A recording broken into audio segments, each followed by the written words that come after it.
Last weekend was amazing. It was a July 4th weekend. I had a day off from work on Friday. And to top it off, like a cherry on a Sunday, I got a call that my friend, who I haven't seen in 3 whole years, was coming to visit me. Her name's Yasmin, and she's currently staying in the East Coast. And she was doing like a surprise visit slash week-long vacation to California. And of course, LA was on her list. So we didn't have much time to waste. She pretty much had only 48 hours to spend in LA before she had to move on to her next destination. So for our very first day on Friday, we started off bright and early at 10 a.m. Or at least it's considered pretty early for LA. The first place on our itinerary for the day was, of course, none other than the Hollywood sign, because how else would people know that you actually came to LA if you don't get a picture in front of the sign? You know what I mean? We decided to drive up to the sign instead. It's this really nice spot that's part of the Hollywood Hills that gives you a really up and close shot of the sign.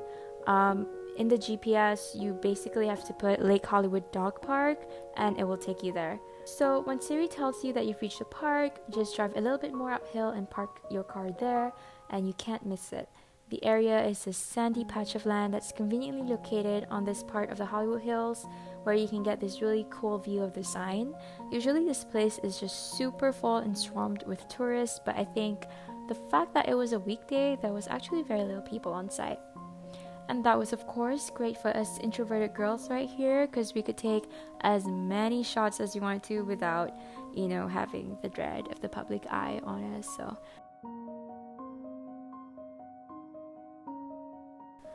anyways, after all those like Insta-worthy shots, it was time for the most important meal of the day, and that is breakfast.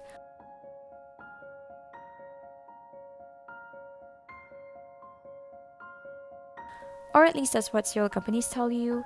I don't know if you've heard it before, but as a child, I was always told that I couldn't skip breakfast because then I wouldn't be able to focus in school and get good grades. And if I don't get all A's in my exams, I wouldn't be able to get into a good university. And if I don't get accepted in any university, I would be homeless and be a troll under a bridge for the rest of my life. So, of course, that didn't happen.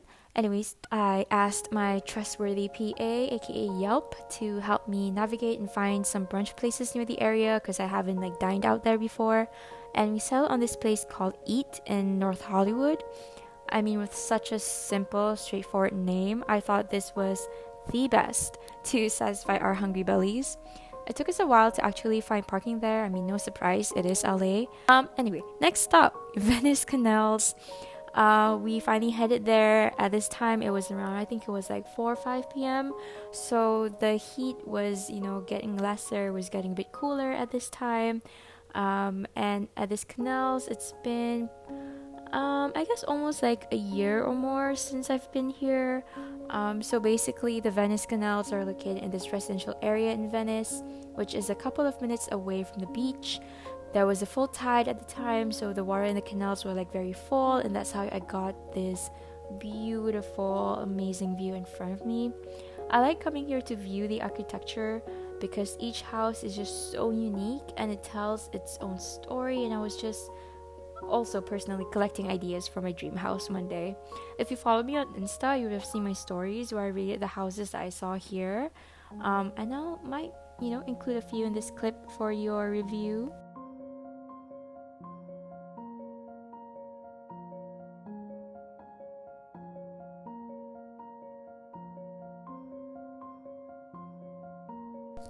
Our final stop for the day, it was the Santa Monica Pier.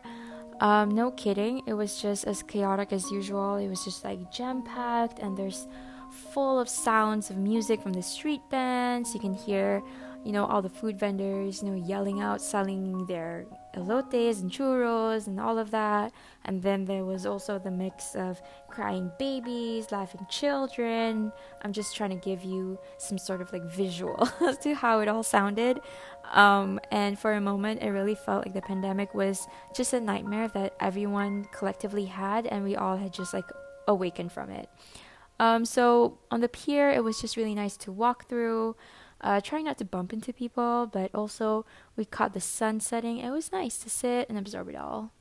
So yeah, that was Friday in a nutshell, and moving on to the next day, Saturday. So, for our second day, Saturday, we decided to spend it in downtown LA. The traffic wasn't too bad, so we got there in about like 30 minutes, and that's like considered really fast here in LA traffic time. The first stop was Obvera Street, and that was across from the unit station.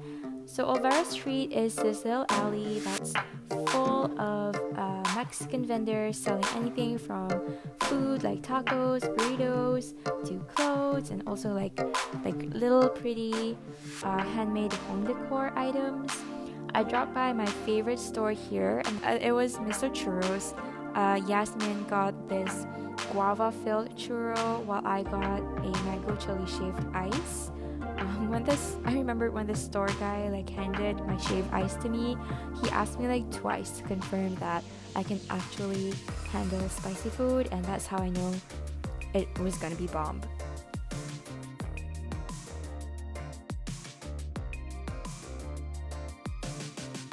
So we headed to the next place on our list, and that was Little Tokyo, which was only 5 minutes away from Obvera Street. Again, street parking was impossible to find, so we just, succumbed to the pressure and parked at the Japanese Plaza parking lot. The first stop was Maneki Neko. It is this cosmetic store that sells all like beauty products that are Japanese. Yasmin got a replacement face mask because she dropped hers earlier, and I got two of the most important things I need to restock. Guess what it is? I'll give you a second. I know you can guess it. It's sunscreen and Tiger Balm. I mean, not even kidding, there's something about Asian-made sunscreens, like, the Japanese and Korean sunscreens, that American ones just can't even compare. Not only are they much more affordable, they have like greater SPF protection, and they also don't leave that gross, disgusting, gunky white cast that just used to make me hate sunscreen so much. Anyway, more on that for another video. After the quick trip at Maneki Neko, we hit up Nijiya Market. It is this really pretty big Japanese grocery store, and oh gosh, I almost happy cried as soon as I walked in the store. There was just this huge shelf of sushi and onigiris and like a lot of like Japanese desserts, mochi and all, just basically anything that you can think of.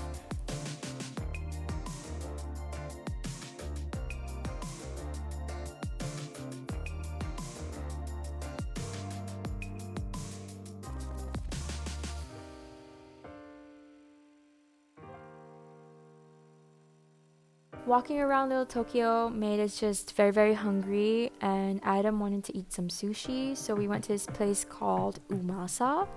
And after about like 30 minutes in line, we finally got in. Oh god. Finally, I was able to get myself a rainbow roll.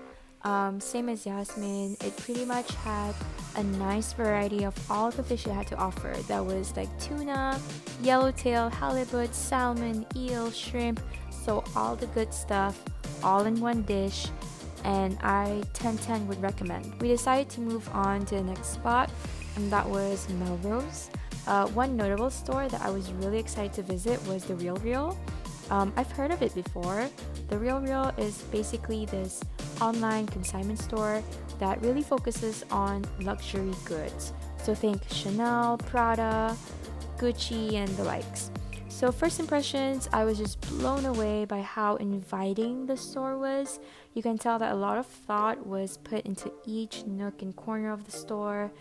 All the items that was on display was carefully curated, and I fell in love with most of the pieces that I saw. Walking into the handbag section just made my heart skip a beat, and it might have been partially because I was mildly dehydrated, but also because the bags that were on display were so gorgeous. I found a few bags to add to my wish list of dream bags that I will get once I become like a hot CEO one day.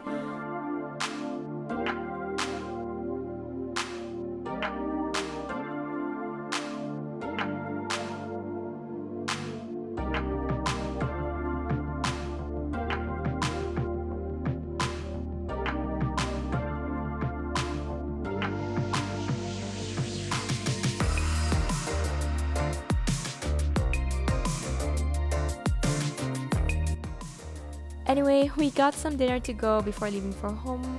and Yasmin got a bus to San Diego the next morning. So it was definitely an eventful weekend, and I certainly wish for many, many more weekends like this. Till next time, and I hope you were able to enjoy the experience of spending this weekend together with me.